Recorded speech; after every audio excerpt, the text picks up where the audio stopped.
Good afternoon, and thank you for joining us for the Outdoor Art Club presentation, Making Magic from Broadway to Berkeley. I'm Robin Geisler, and I'm partnering with fellow OAC Zoom team members Deborah Duck and Cherry Jones to bring you this program today. As you know, we're using the Zoom platform. We found that Zoom is not always perfect, and neither are we. So we've worked hard to master all of Zoom's little idiosyncrasies, but things still don't always work out quite the way that we thought they would. So please be patient with us. For those of you who are not familiar with the Outdoor Art Club, we're a nonprofit women's organization founded in 1902. The club engages in civic, cultural, and charitable work in our community, like including presenting public programs like this one in our annual speaker series. Before I turn this program over to today's program chair, please note that Zoom has two different functions for chat and Q&A. You should use chat to contact tech help. Cherry Jones is supplying the technical support today. Another option is to call Cherry directly, and her number was included in your email reminders. You should have received one of those just an hour ago. Please use Q&A to send your questions to Johanna Pfaelzer at any time during the program. Johanna will leave time to address your questions at the end of her discussion. At this time, I'd like to introduce Jill Fragaro. Jill is a member of the Outdoor Art Club and program chair for today's event. She is also currently the vice president of the board of Berkeley Rep. Thank you, Jill, for bringing us Making Magic from Broadway to Berkeley. Thank you, Robin. Today, we are thrilled to welcome Berkeley Rep's Artistic Director, Johanna Pfaelzer, to our speaker series. Johanna has an inspirational background and career. She was originally a graduate of Wesleyan University, and in the early 2000s came out here to the West Coast as Associate Artistic Director at ACT in San Francisco. There she worked on new works and international co-productions. From there, Johanna went back to the East Coast and spent 12 years as the Artistic Director for New York Stage and Film, where she developed new works for theater, film, and television. Many of you in the audience may have seen those productions. The Wolves and The Invisible Hand were both here on the stage at Marin Theater Company. She worked on Taylor Mack's, a 24-hour decade history of popular music. And one of my favorite plays, the Tony Award-winning play Doubt, which starred Cherry Jones, not the Cherry Jones of the Outdoor Art Club, though, the other Cherry Jones. She also worked in helping Green Day develop American Idiot, which wound up coming to Berkeley Repertory Theater before it moved to Broadway. She was integral in introducing the two creators of Hadestown, which swept the award season, winning 8 Tony Awards in 2019. And Johanna helped develop an American musical many of you may have heard of called Hamilton. And now I'm delighted to introduce Berkeley Rep's 4th Artistic Director, Johanna Pfaelzer.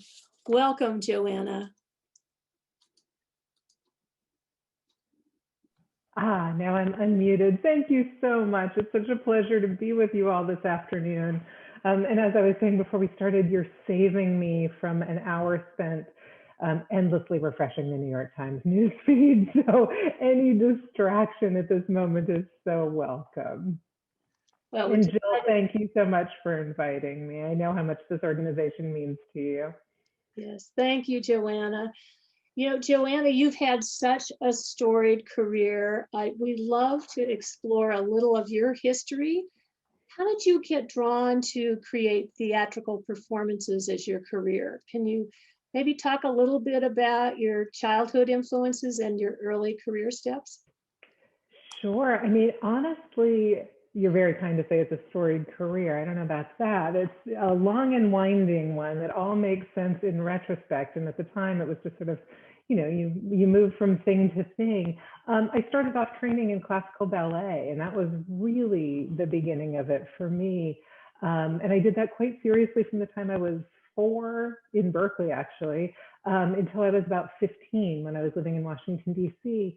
And it became clear at some point that I was not going to have a career as a ballerina for a variety of reasons, biological and probably temperamental. And so then I started performing in theater. It was kind of the most natural outlet for whatever those skills were that I had developed. So I did plays in high school, and then I was a theater major at Wesleyan. And then I spent the first year out of college at Actors Theater of Louisville, which at the time and continues to have a really fantastic training program, an apprentice program where you spend a year immersed in like every aspect of a regional theater. And so I was there as part of the acting company. And it was the first time, Actors Theater of Louisville has a really significant new play program. They have the Humana Festival of New American Plays. So that was like a 2-month festival that sat within their regional theater season. And it was really the first time I had seen a living playwright at work, to watch a play come to life for the first time, to see the work that happens between the playwright and the director and the actors and the designers, and then what happens when you share that for the very first time with an audience. And I was totally drawn to that. And then I moved to New York City, and what you do if it's the early 90s and you move to New York City is you form a theater company with your pals. And so I did that, and that was a group of people who had largely all come out of the Actors Theater of Louisville training program over a period of a number of years. And so our common vocabulary, given the training that we had shared, was in new play development and production. So, we found a basement in a theater in Tribeca, back before Tribeca was quite so fancy, and started doing work. In retrospect, I'm kind of amazed that there were totally credible playwrights who let us actually work on their pieces. And we did that for quite a few years, and none of us made a dime off of it. We were all waiting tables and bartending to support ourselves and the company, but we got to do that incredibly rare thing, which is just to continue to make work in the company of your peers and to make mistakes and to get up and do it over. And you start to figure out your own work practices, your own aesthetic. So, we made a movie, we were making videos for the US Public Health Service to support the company. It was like a kind of crazy, scrappy time, but I'm really grateful to have had that chance to just do it over and over again. And then after a number of years, my partners in that, and I kind of felt like we'd made up everything we could and taught each other everything we could. And I had to go learn some more skills from some different people. So I worked for a commercial producer. I was lucky enough to be the assistant company manager on the first Broadway company of Lion King. So I got to watch Julie Taymor make that exquisite play. And during that time, I figured out that I was much happier in a producing role than I was performing. I was able to be more creative. I think, frankly, I'm better at it. And I found a creative outlet for myself that I think best suited the skills I had. So, I bounced around in New York doing that for a few years. And then I stumbled into a company called New York Stage and Film that was a place I had visited as an audience member and completely fallen in love with. And I was there for 5 years, and then I came out to ACT for 5 years as the associate artistic director, and then I went back to New York Stage and Film and was there for another 12 years as the artistic director. And then here I am. So again, it all sort of makes sense now, but at the time it felt like completely making it up out of whole cloth. Right. Well, your biography is enough to fill a dozen people's resumes, Johanna. I don't know about that. Could you talk a little bit about your amazing work at New York Stage and Film? Sure, I'd love to. For those of you who aren't familiar with the company, which I imagine is most of you because it's far away, New York Stage and Film is 36 years old, which again, in the small theater company world feels sort of remarkable.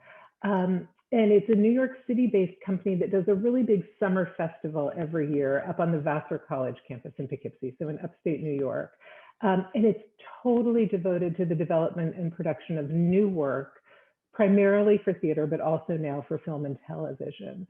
So the goal with the company is that it can kind of meet an artist or a project anywhere in its developmental trajectory, from like an idea to a piece that's in really early stages to something that's ready for a full production. Oh, I see somebody in the chat saying Poughkeepsie is in the house. Hello, Poughkeepsie.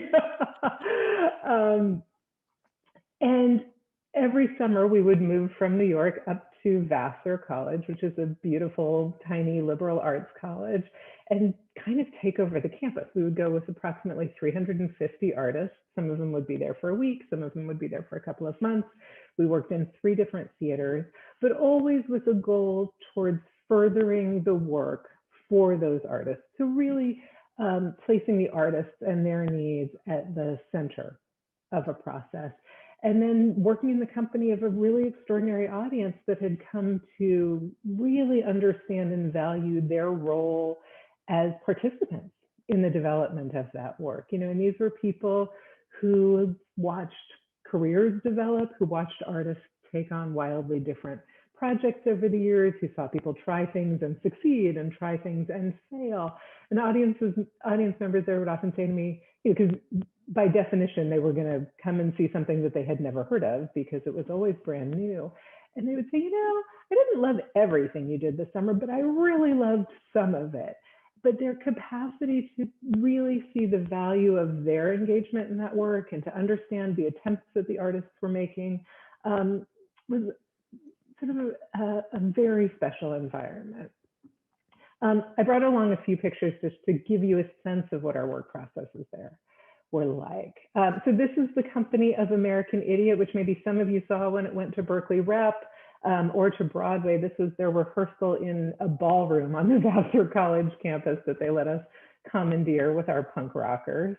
It got very loud in there, and it was right down the hall from the president's office. So I didn't make that mistake again. This is Taylor Mack figuring out how to do their extraordinary 24-decade history of American music. When Taylor came to us, they had done 3-hour chunks of it. For those of you who don't know, this was a piece that was designed to be performed once in a 24-hour cycle. And Taylor realized that they had only ever done 2-hour chunks and 3-hour chunks, and came to us and said, I really, before I'm going to do this 24-hour thing, I have to train. It was like, you know, Taylor really knew they had to do a half marathon before they ran the marathon. So they did a 12-hour version of it for our audiences there, which was quite amazing and required extraordinary stamina, both from the performers and from the audience. Let's see what's next.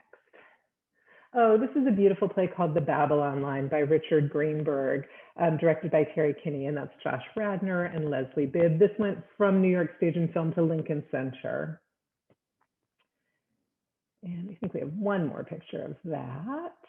Frank Wood and these 3 extraordinary actresses, Maddie Corman, Randy Graff, and Julie Halston. This is a play called The Light Years that then went to Playwrights Horizons by a company called the Debate Society. One of their core writers and directors, Oliver Butler, is the director of What the Constitution Means to Me, which hopefully some of you saw either at Berkeley Rep or on Broadway. And if you haven't, it's on, I think it's Amazon Prime right now. Is it Amazon Prime or Netflix? By all means, spend an hour with Heidi Schreck if you can and haven't yet. And what do we have next? Oh, this is a new musical called The Waves. That's Raul Esparza there in the middle.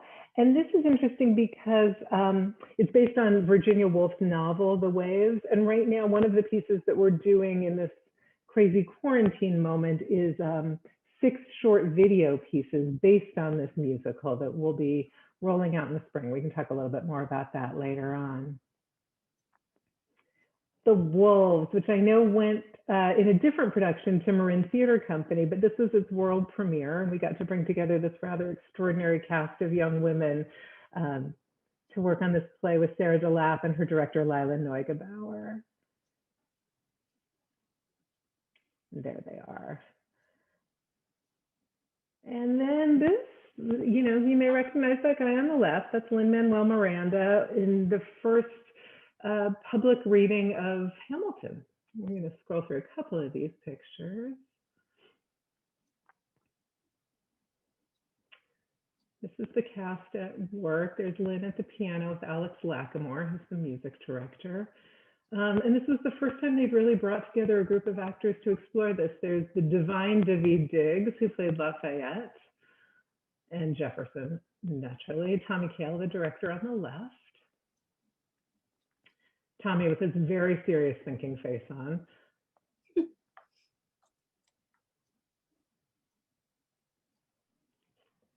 think that's it, yeah? Well, could you? Anyway, that's just like a little taste of kind of the variety of work that we got to tackle at Stage and Film. Well, it's simply amazing where everything went. Could you tell us a little bit more about your role in developing the beginnings of Hamilton? We saw a couple pictures there. Who did you work with initially, and what did you do together? And then what were the steps after that when it went to the public theater, which is where I saw it, and turned to the person sitting next to me and said, this is going to change the face of musical theater. Yeah. And then, of course, it went to Broadway. I knew Tommy a little bit. Tommy and Lynn and I all went to the same college. Tommy and Lynn overlapped there. I'm older. We did not overlap. Let me be very clear. But, as we were all kicking around in New York, Tommy and I met and just were sort of brainstorming what projects we might do together. And he came up one summer and we worked on a really beautiful play together and had a good time. And then I saw that video that many of you may have seen of Lynn performing the opening, what became the opening number of Hamilton, at a spoken word poetry event at the White House for Mr. and Mrs. Obama. And I thought, what is going on with that? And they'd already done In the Heights, so people really understood that these were young men of great talent and great promise. It's not like I, can claim to have discovered them in any way, but I thought that piece was so special. And I called Tommy and I was like, what are you doing? And he said, it doesn't exist yet. Lynn made this grand pronouncement that this was the opening number for a piece that at the time was called the Hamilton Mixtape, but it's not written yet. And I said, okay, well, when it is, come to us and we'll help you develop it. And Tommy's like, okay, bye. And another year goes by and I'm getting ready to program another summer and I call Tommy again and I say, hey, are you guys ready? No, we're not ready. It doesn't exist yet. Okay, bye. So Tommy and I would have this conversation once a year for a couple of years. And finally there was the time when he said, well, we're kind of ready to work on it, but I don't know what we're going to need and I don't know how we're going to want to do it. And we want to be really careful and really protected about it, and really private in our process. And, because at this time there were enough people sort of sniffing around the edges of it. And so we designed a process, and this was, one of the beauties of New York Stage and Film is that you could really legitimately say to an artist, what do you need? And then build from there, as opposed to having to fit them into a kind of slot or producing structure. And so they said they really needed to come up. They wanted to work privately. They knew some of the actors they wanted to work with. And then we read it, performed it twice, just the first act, because that's all that there was at that point, for about 100 audience members each, one afternoon. And, I walked out of that theater and thought, this is the reason that you fight to keep your doors open if you run a theater, because someday somebody of that talent and that skill and that passion is going to come along, and you want to have a home for them when they do. One of the real privileges of that time was watching the ways in which Tommy Kail, the director, and Alex Lacamoire, who's the music director and orchestrator, and Lynn worked together. They'd all worked on In the Heights together. And that brain trust is very special and deeply trusting and really rigorous in their approach. So that was a thrill. And then, of course, Oscar Eustis, who's the artistic director of the Public Theater, knew them and had been in conversation with them. He came up that afternoon. We sat next to each other in folding chairs in a concrete bunker of a theater, and watched them together. And so Oscar was committed to the show almost instantly. And so then they spent about another year developing it from there, before their premiere at the public. Simply amazing. You're talking about working in brain trusts, and you've been very integral in developing creative teams. Can you talk a little bit about that? And I'm really drawn to your story about Hadestown. Sure. One of the great responsibilities, I'll say, when you're an artistic director or producer, is when a writer brings you something new that they've worked, that they're working on. Some people have their own teams that they like to work with. I mean, again, like Lynn, he has his Tommy. And then there are other people who don't. And depending on the nature of the piece, they want to be working with somebody new, or, they're working in a different genre. And so I met Anais Mitchell, who was the composer and writer of Hadestown. We were introduced by Tom Hulse, who produced American Idiot. And she had conceived of Hadestown, which she first created as an album, but she knew at the time, she was calling it like a folk opera. She knew she wanted to see it performed. She knew that there was a narrative through line, and she'd really written the songs with that conceit in mind. And they had done a version of it in Vermont, where she lived at the time, in a very sort of scrappy, like off Broadway way, with a group of collaborators that she had worked with there.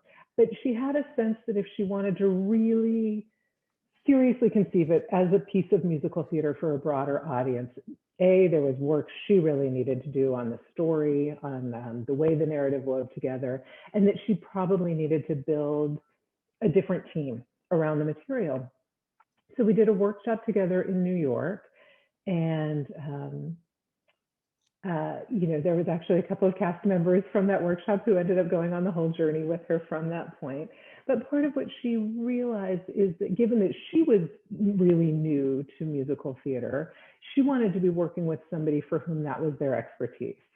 And the guy who I was working with at the time, who was helping me to produce this workshop, we thought, okay, how do we build for Anais like a crash course in the American musical theater? Just not that she necessarily had to follow that, but so that she would know either sort of what the sources of inspiration or references could or couldn't be, what to push up against, what to reject, what to follow. So we sent her to the Lincoln Center Library for the Performing Arts with a brief that she had to go watch, trying to remember what I thought the key pieces were. I know it was West Side Story, Guys and Dolls, which is one of my all-time favorites. And there were a couple of other sort of key pieces of like classic American musical theater. And then we suggested a number of directors' work for her to become familiar with. And at the time, Natasha Pierre in The Great Comet of 1812 was playing in its off-Broadway sort of initial production. And we suggested that she go see that, really with an eye to looking at Rachel Chaskin's work. And she did, and then they met, and it was a great creative partnership. It's like blind dates. You're setting people up on blind dates, and sometimes they go incredibly well, and sometimes they go terribly. So it's a little bit of a numbers game, but that one I feel very proud of. Yeah, you should. That one definitely clicked. Well, tell us then, you've been 12 years at New York Stage and Film. How did you get drawn at that point in time to join Berkeley Rep as the artistic director? I know you grew up in Berkeley. We'd love to know, what it's been like to return home. What do you love? I know your husband Russell is also in the theater, and your son Jasper is now a sophomore in high school. So, and how's your family adjusted to life on the West Coast? Well, it's so funny as an adult to come home, I realized for my entire adult life, I've lived somewhere other than any of my parents, and I have a number of them. So I've forged a life that feels very independent and far away and all my own. And so, here I am back in Berkeley. My dad, my stepmother, my stepbrother, my stepsister are all here. My aunts and uncles are here.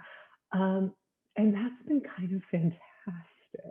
My dad used to usher at Berkeley Rep because it was the way he could go see the shows for free. he now persists in trying to see the shows for free, but now he's gotten in. So that part has been wild. I mean, I will say the move from New York Stage and Film to Berkeley Rep has been sort of seismic in all of the ways that I hoped it would be. One of the things I think I was looking for was to take my background in nurturing new work and in supporting artists and see what it was like to place that within the context of a much larger organization in a place where we were in production year round. Because at New York Stage and Film, the bulk of our work was really concentrated in the summer festival. I mean, there was work that happened throughout the year, but really it was this kind of crazy 2 months of energy to be in full production all the time. And I think to forge the kind of a relationship that I was longing for with a community of audience members, the relationship when we're in Poughkeepsie, between the work and the audience was really intense and really intimate. And I felt like this was a group of people that were incredibly committed to the work that we were doing, but it was also, the people you'd see in the bar at night and when you go to the grocery store and you drop your kid off at soccer camp, in a way that New York City, because of its scale, I think that kind of intimate relationship to a community of audience is always elusive. So that was the other thing I was really interested in coming back here. Interesting. Now, there's more challenges as you move to Berkeley in newness, I think, and as you're managing 2 theaters with different projects on each stage and their programming, and also working with the ground floor, which is Berkeley Rep's Center for the Creation of New Works, and a School of Theater. Talk about how that has been. It's a lot. Well, I mean, also like just acknowledging, I got to do it for 5 months before the pandemic hit. So I had a year between the time that I had been appointed as the artistic director and I actually got here. So I got to spend that year still running New York Stage and Film, planning for what would be my first season here at Berkeley Rep. But then, from the day we moved until the pandemic hit, I think was 6 months. So I feel like I'm still kind of getting my feet wet in what Berkeley Rep in its fullest flower can be and can do. But yeah, I mean, as you say, Jill, the scale of it is wildly different. It's these 2 theaters, it's the school, it's the ground floor. I mean, and I think more than anything else, when you're running a theater like Berkeley Rep, you have a responsibility to an audience. So, at Stage and Film, the responsibility was first to the artists, and the audience in some ways was another tool that we were able to employ in service of helping an artist figure out their piece. Whereas here, I need a lot of people to want to come see the shows that I'm picking. And so it's just a very different kind of both pressure and privilege, I think, because obviously the flip side of that is you get to share the work with many, many more people. The theaters themselves are beautiful. And one of the things I kept hearing from artists who had worked out here, even when I was still in New York, was how amazing the staff at Berkeley Rep were and the artisans. So people who were building the scenery and working on the lights and the costumes and in the shops and in the sort of administrative spaces of the theater. And that was something I really found to be the case. I mean, there are people with extraordinary skills working throughout the departments, and there are people who've been there for 30 years, So that figuring out how to, what's the kind of work that we can bring into those theaters that are going to challenge all of these people and give them opportunity to stretch their own skills has been really fantastic. But I do feel like I'm still at the beginning of figuring out kind of how these audiences are going to respond to the things that I'm interested in and introducing them to artists who are going to be new to them, as well as, some people where I think we have real shared passions, like Sarah Rule, for example, who has an incredibly long history at Berkeley Rep and is somebody I've been really privileged to work with. So, I'd say it's the beginning of the dance. But yeah, going from a company that's, I mean, just in craft terms, like going from a company that's about $1.5 million a year to one that is, again, when everything's going well, more than 10 times that, is a real change. Stage and Film has 5 year-round employees and then swells to this company of, 400 plus over the summer, whereas at Berkeley Rep, there, in the good days, there's 150 people working every day. Yeah. So just how to look after that many people and make sure that I'm building a structure that can hold them is a whole new thing. But I was really interested in what the challenge of that could and would be. And I knew from my time at ACT and from my time being here as a kid that these audiences are really smart. They are deeply committed to story. They're curious about form. So I enjoyed the experiments we got to kind of run together over the last year, and I'm looking forward to more. Well, then after all of that and all of the challenge, we had the pivot that was mandated on March 16th when Berkeley Rep and theaters around California and in the nation were mandated to be shuttered due to the COVID pandemic. Can you talk and review some of the program that you have developed since that time? Because, Sure. I mean, and maybe before we do that, I brought a few pictures just of what those first 5 or 6 months had been like. So Deborah, will you help me share those? So this was Sarah Rule's world premiere, Becky Nurse of Salem, which was a blast to do. And it's going to Lincoln Center when they reopen. We can pop through the next one of those. Yeah, that's the amazing Pamela Reed playing Becky Nurse.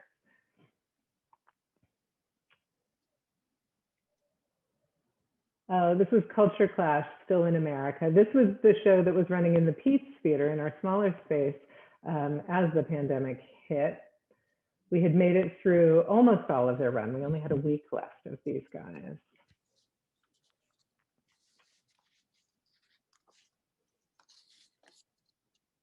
There they are. Richard Montoya on the left is writing a new piece for us for this audio series that I'll tell you about. Oh, The Tale of Despero, which we got to do, gosh, almost exactly a year ago this time. We were in rehearsal. And this was a real desire to create programming at Berkeley Rep that you could bring your entire family to. I think there hasn't been a huge tradition of that in our theater, and it feels really important to me. We can pop forward. This was the first show that I produced at Berkeley Rep, The Great Wave by Frances Turnley, directed by Mark Wing Davey.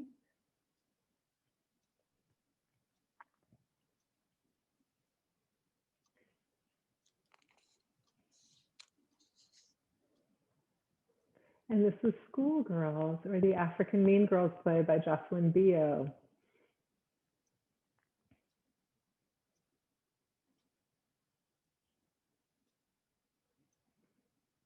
And this is White Noise by Susan Laurie Parks, directed by Jackie Bradley.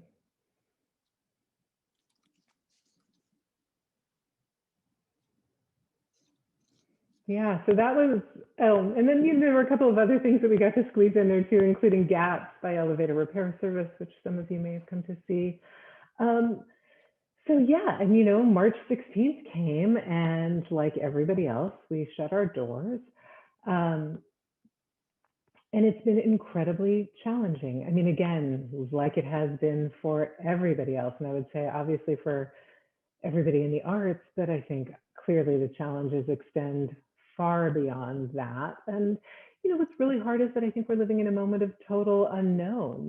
What we have promised to our audiences is that we will be back and that we won't bring them back into the building until we feel that it's really safe to do that, both for our audiences and our staff and our artists.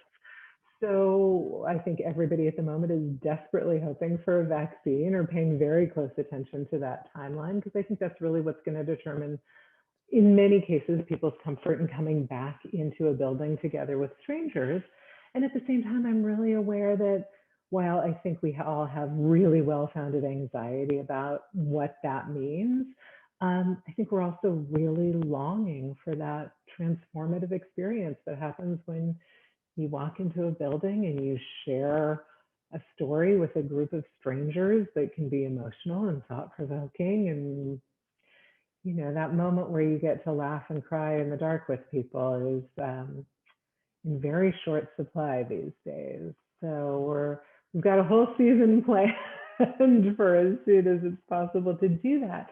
But, one of the things that we very quickly realized is we had both a responsibility and a desire to continue to be in touch with our audiences, to keep supporting artists, because obviously, you know, artists, actors, lighting designers, set designers, stage managers, people who are building costumes, you know, these people are their employment is often driven by whether or not production is happening. So an entire group of artists across the world saw much of their employment dry up almost overnight. So in the ways that we are able to, it's also incredibly important to us to continue to be supporting those artists, or else they, you know, they won't be there when we're on the other side of this. So we've been trying to design different kinds of programming, and I think, you know, we've all seen a bunch of different theaters do a bunch of different things, from Zoom readings to concerts to, you know, streamed versions of plays, and they're driven to some extent by people's resources, by different health departments in different cities permitting different things. And it took us a little while, I think, to figure out what we could do that would feel specific and authentic to Berkeley Rep. So some of the stuff that we've got going on is we have a weekly play reading group called What's in a Play, where probably 100 people in groups of 25 spread out over a couple of days gather every week. You read a play in advance and you come in and talk about it. And that's been oddly wonderful, because it's like the conversations that we missed having in the courtyard after a play, or like while you're standing in line for the bathroom, or you actually get to put your head together with other people and say, what did you think? Or what did you make of it? Or this confused me, or I didn't like this, or this is like something I've never experienced before. So that's been a lovely, consistent thing that we started in April. We have just a couple of weeks ago, we launched a pretty large scale radio adaptation of It Can't Happen Here, which we produced as a play in 2016 and kind of rebooted in an adaptation made for audio. The adaptation of Sinclair Lewis's novel that felt very, very prescient in the election season.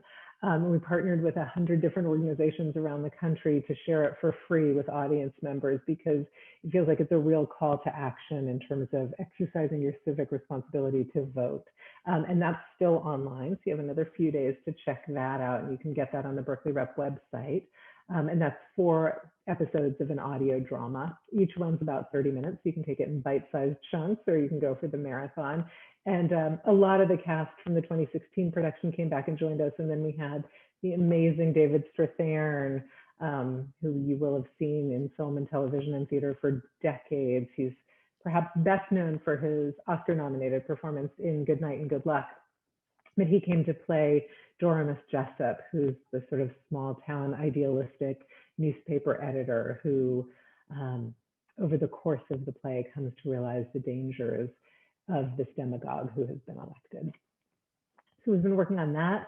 We're doing a series of site-specific audio pieces called Place Settings Berkeley, where we invited 10 different writers from Daniel Handler, who you may know as Lemony Snicket, to Richard Montoya from Culture Clash, Issa Davis, Adam Mansbach, to each write a short piece based on a specific location in the city of Berkeley. And then you'll be sent a beautiful hand-drawn map, so you can take yourself on a walking tour and kind of hear the stories of these experiences that these very different kinds of artists have had. And we're getting ready, as I mentioned, to do this 6-episode video piece that's kind of a behind the scenes of the musical The Waves that you saw a little picture of with Raoul. So, you know, we're figuring out how to work in different forms, and then we're sharing work of artists that our audiences have a long relationship to, people like Hershey Felder and Emma Rice. So trying to figure out how to kind of filter and curate some additional experiences for our audience. That's magnificent, Johanna. I've been part of many of those, and it's very inventive, the way you've taken on this new way to communicate with people and artists and keep everything together. How has the theater community itself kind of come together during this period since the shutdown? Yeah, that's been, I would say, if there are silver linings in this, and I'm somebody who's always going to look for them, that has been one of maybe the real upsides of this time is that I think everybody's very vulnerable. Everybody's in a real place of totally justifiable anxiety and fear for their companies and their artists and their livelihoods and sort of the future of the field as a whole. And so what it has meant is we're all talking to each other all the time. Eric Ting from Cal Shakes very quickly pulled together a group of all of the Bay Area artistic directors. So we meet, at first I think it was every week, and now it's every 2 weeks. And, so it means that Eric and Pam McKinnon from ACT and I and Jason at Marin Theater Company and Josh and Aurora, we're all together, in this form, a lot. And it means, we can brainstorm. First of all, the question we all ask each other is, so when are you reopening? And, that changes and changes and changes again. But it meant that we could really share resources about COVID protocols and what do you do when you have a staff member who needs to come back into the building and how do you keep them safe and what does it mean with the unions? So all of that, there's a very rich brain trust that has gathered to share information and kind of be a support to each other in, as I said, just a very transparent and generous way. And I think that's happening kind of across the country. There's Pam and I were talking today about what would it be if we actually collaborated on something, like what would happen in the Bay Area if we actually bridged that divide. But the same conversations are happening with our colleagues in New York and in theaters across the country. So I think that part has been really reassuring, and there's a sense that there's no use being competitive. Like the rising tide here will in fact lift all the boats if only we can stay afloat for that long. And the best thing we can do is try to look after each other and lend a hand where we each can. People have different resources available to them and different ideas, and in different communities they're approaching it really differently, but that's been an odd and beautiful thing, I think. Yeah, that's lovely. What parts of Berkeley Rep's theater life you've talked about? Some of them are still active during the pandemic, particularly the School of Theater and Ground Floor and Plays for the Stage.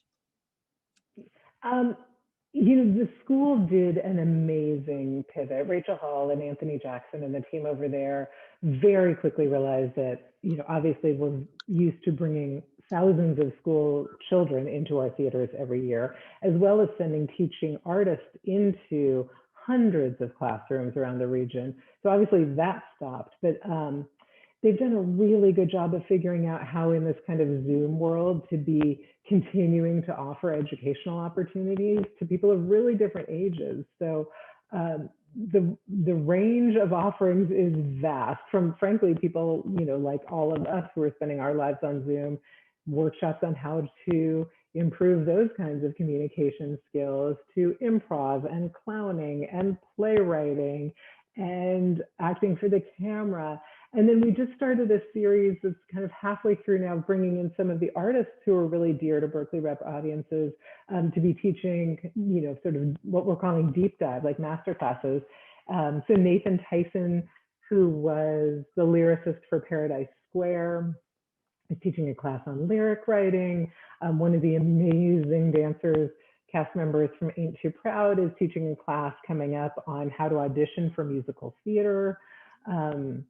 Lisa Peterson and Rachel Hauk just did a class on the director-designer partnership. So, we're trying to figure out ways in which, again, put a little money into the pocket of our artists, make those skills available to our community. Fabulous. And then with the ground floor, that's all about supporting the early stages of people's work. So that we've been able to continue to be active. We're making commissions to artists. We're doing the early stage development work that we can, in this kind of a format with them. And we'll get to the place that we can get them back in a room. We've got a couple of minutes just to talk about if with all these things you've been busy doing, have you been working on developing a season for the subscribers, and what do the components look like for that? And I know it's sort of a moving target as we go through the months. Yeah, absolutely. We had just gotten ready we were just preparing to announce the coming season when the shutdown happened. So we've shared some of those details. And a lot of it has been about kind of moving the calendar, but really starting to think in a longer term way. And some of that's about my own education of learning how far in advance to program in a theater of this scale. And if you want to be making a commission to an artist, that means it's a project that you're going to start the conversations now, but it's probably not going to be ready for the stage for 2 years. So really for me, learning how to stretch that planning timeline. But yes, I'm looking up because the entire wall of the guest room in our house, which I now call Berkeley Rep headquarters, is covered with Post-its, which are all the shows which I'm thinking about for the next 2 seasons. I won't show them to you because it's a mess of a wall. But I think we had a season plan that I was really proud of with a pretty wonderful range of artists. And then we have to ask ourselves the question of, at a time when we will have been apart from each other, as organization and audience for more than a year, what are we going to need from each other as we come out of this? Like, what are the stories that, frankly, you all are going to be hungry for? What's going to make you motivated to come back into the theater? What's going to fill you with joy and ask provocative questions and give you a sense of comfort in humanity? All of those big questions. And I'm sure there's a project that's going to answer every one of them simultaneously, no doubt. But those are some of the things that we're really trying to think about. So at the moment, I think we will open our season with Jocelyn Bio's musical Goddess, which is one of the most exuberant pieces of theater I've been in the presence of. It's a piece that we did the early stage development on at New York Stage and Film my last summer there. And it's the story of a young man in a nightclub in Mombasa, Kenya. His father is the mayor, and he's been educated in the United States, and he comes home to Mombasa. I think his parents expect him to fulfill their political dynasty and those expectations, but really like what he wants to do is pick up his saxophone and play again in this nightclub. And he falls in love with the singer in this club, and it turns out that she is most likely the physical embodiment of the goddess marimba, the goddess of music. But it's the music is amazing. I have such belief in this group of artists. It's Jocelyn Bio, Michael Thurber, and Fahim Ali. And it feels like one of the real privileges to get to introduce this community to them. And if there's something that will make you feel joy at the presence of being in the company of other human beings, I have confidence about this one. Sounds great. Do you have just a quick recap of any others? Because we want to get to Q&A. Yeah, I mean, we finally are going to get to do Swept Away, which we had meant to be doing this past spring. Michael Mayer, who directed American Idiot and has been a longtime colleague and dear friend of mine, is directing this piece with music by the Avett Brothers and a book by John Logan, who's an extraordinary book writer and screenwriter.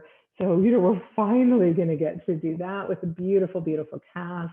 Lauren Yee's Cambodian rock band, a wonderful play by a writer named Christina Anderson that Berkeley Rep commissioned called The Ripple, the Wave That Carried Me Home. That's about an African-American family living in the Midwest in the 60s in the moment in which the swimming pools, the public swimming pools, are becoming integrated or not. But as much about that and I think sort of what it is to be the child of activists and the tensions inherent in that within a family. So a bunch of stuff I'm really excited about. Now we just have to get in the room and do it. Yeah, sounds fabulous. Can't wait for all of the above. Well, I want to get to some of our audience questions. They're eagerly typing away here. Oh, good. Let's see. Our first one from the audience is, do you have a favorite play you developed and why was it your favorite? Oh, you're asking me to like choose among my artistic children. I know that's tough. I don't have a favorite. I think what I have come to love are the moments when I see an artist take an enormous risk, and it's really hard to say to somebody, and maybe it gets increasingly hard as they are well established, the stakes feel higher and higher. And so when you can say to somebody, go for it, like we've got you, and I know how to articulate what you're trying to do for an audience and to help them be in a place to like meet you and this idea in a way that feels fruitful. those are the moments when I feel like I've been really successful, you know, or doing my job well in service of these artists. Um, yeah, I don't think I can name a favorite. I will say, just to creative process and that question of risk, we watched this amazing thing last night called Song Exploder. And if any of you haven't seen it, there's an episode that is Lin-Manuel Miranda and Tommy Kail and Alex Lacamoire talking about the song Wait For It from Hamilton. And it's one of the great insights, I think, into creative process. So for your viewing entertainment, has nothing to do with Berkeley Rep at all, but, you know, just for fun. We were talking about that very thing at breakfast today. Yeah. The next question, Johanna, is how do you make the actors in a play comfortable in a room when they start working table reads and launching the play? How do you get them to be comfortable in the room? Wow, that's such a good question. I don't know that there is one recipe for how to make every actor comfortable in a room. I mean, I think there's a base level of respect for the process. I think actors are asked to be incredibly vulnerable. I mean, their job is to be emotionally transparent so that the rest of us don't have to be. And we get to reap the benefits of that. So I think one of the things I felt really acutely when I was working at ACT, where at the time there was a resident company of actors who I came to know really deeply over time, was to recognize that there's an enormous amount that we ask of them, and to really recognize it's not a cult of personality, it is a group of skills that allows somebody to be that emotionally transparent, that emotionally available. So I think some of it is about creating a real place of consistency. I think there are real questions right now about how do you create a room that is equitable, that acknowledges difference, where people feel protected, where they have an answer for where to go if they don't. I mean, so I think there's an increased attention to those questions right now in the theater, which I feel are incredibly important and really incumbent upon all of us to think about how do you create a safe and equitable work environment as well. You know, and Jill, as you pointed out, you go from a table read, which is usually the first day of rehearsal, where everybody sits around the table and literally just reads through the play. So it's a combination of trust, provocation, ambition to share.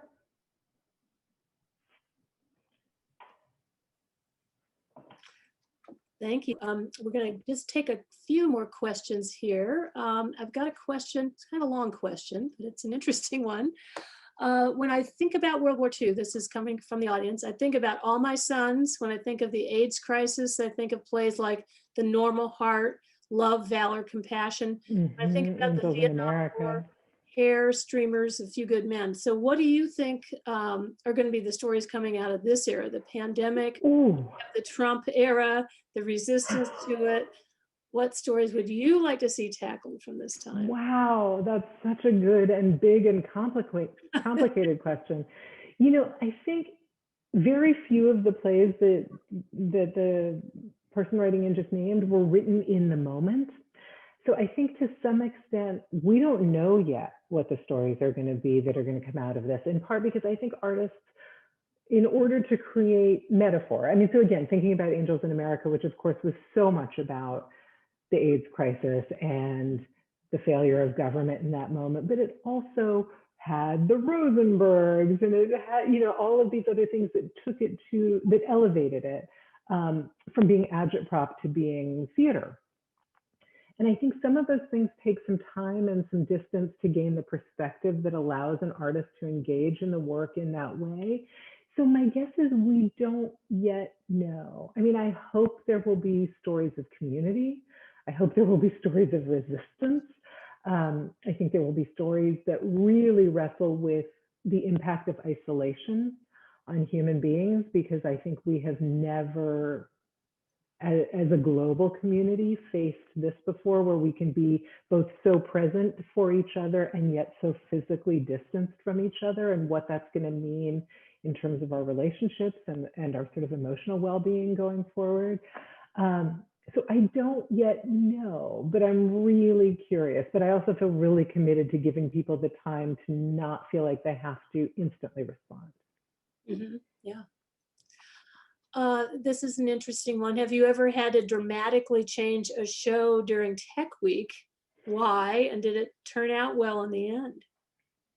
You know, shows change pretty dramatically during tech more often than they don't, you know, because I think what I'm not sure audiences are aware of is actually how powerful they are. You know, a play is just a set of ideas until it meets an audience. And it kind of, at least in my mind, doesn't become theater until it has that collision with the people who are there to not just observe it, but to engage in it. I think of that relationship between artist and audience, or between, you know, idea or piece of theater and the audience in a really active way. So I don't think people come into the building just to passively consume something. I think they're there to meet it and to engage with it. So we don't know what it is really until that happens. And so one of the things that I think we do well for artists, and one of the places that I think the staff at Berkeley Rep has been amazing, is saying, oh, that didn't work, or it didn't go the way we thought it would, or in fact, it didn't land the way we thought it would. Let's tear it up and do it differently. And that can be everything from a massive rewrite. You know, at stage and film all the time, people are like, oh, there goes the second act. I'm going to write a new one, or I'm going to stand in front of the audience tonight and tell them what's going to happen in the second act once I have a chance to write it. And obviously, you can't do that at Berkeley Rep. You can do it at the ground floor. You can't do it on our main stages. And then you realize what the ripple effects of that are. It can be everything from changing the way a piece of scenery moves or whether or not it exists, to an actor who perhaps no longer has a role in it, or recognizing you need to bring somebody else in. So the implications of, you know, your engagement with the work, I think, can be profound. And for the most part, they're for the better. Sometimes you tear up the wrong thing. It happens. Yeah. Probably time for just one more question. And this is the big one. What do you think theater will look like once we have a vaccine? Will we be back in the theater, or will the pandemic have dramatically changed how the theater's performed and where it is performed? Okay. Got your crystal ball. Y'all are asking the real questions. I mean, I do believe that once there is a vaccine, we will be back in the theater together. And I don't know if it'll feel instantly like what I call the before. But I do believe that we will once again like gather in the dark and sit shoulder to shoulder with people, and that will happen. You know, on the one hand, I think there's a real temptation to say, oh, it'll go back to just what it was.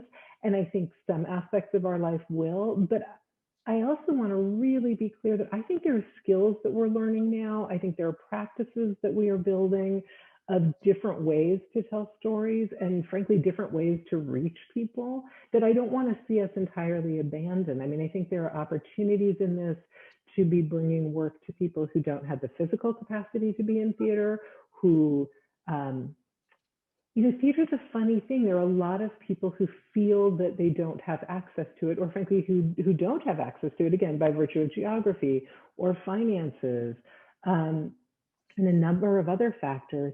And so there are opportunities now where things can, you know, stories can be brought to you in your own home, on your own schedule, at very little to no cost, that I don't want to see us entirely abandon, or to be naive in thinking that this isn't going to transform the relationship of theater in its community. But all that said, I am, while wanting to practice all of that, I really want to be back in a building with people, in the presence of artists in real time. Amen to that. Johanna, we're coming to the end of our segment with you, and we so appreciate you taking the time in this busy time at Berkeley Rep to share your inspiring life's work. And we wish you have break a leg in this next season. Thank you. Thank you so much for the invitation. It's such a pleasure to be in conversation with you. Yes. Hope to see you all soon, one theater or another.